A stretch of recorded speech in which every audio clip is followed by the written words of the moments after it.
R C B ಸೋತು ಗೆದ್ದಿದೆ ಅಂತಲೇ ಹೇಳ್ಬೋದು.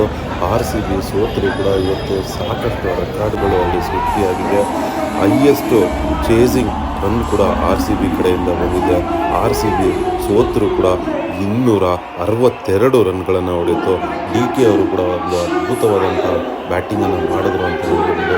ಫ್ಯಾಫ್ ಡು ಪ್ಲೆಸಿಸ್ ಅವರು ಇರ್ಬೋದು, ವಿರಾಟ್ ಕೊಹ್ಲಿ ಅವರು ಇರ್ಬೋದು, ಒಂದು ಒಳ್ಳೆ ಓಪನಿಂಗನ್ನು ಮಾಡಿದ್ರು. ಅಲ್ಲಿ ನಿಜಕ್ಕೂ ಡಿಫ್ರೆನ್ಸ್ ಆಗಿದೆ ಏನಂದರೆ ವಿಲ್ ಜಾಕ್ಸ್ ಅವರು ಒಂದು ನಿಜಕ್ಕೂ ಬ್ಯಾಡ್ ಲಕ್ಕಲ್ಲೇ ಔಟ್ ಆದರು. ಅದು ಆರ್ ಸಿ ಬಿಗೆ ತುಂಬಾ ದುಬಾರಿ ಆಯಿತು ಅಂತ ಹೇಳ್ಬೋದು.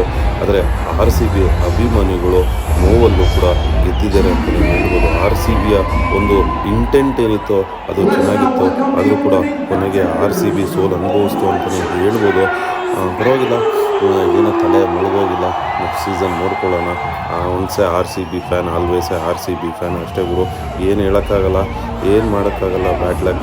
R C B ಸೋತಿದೆ.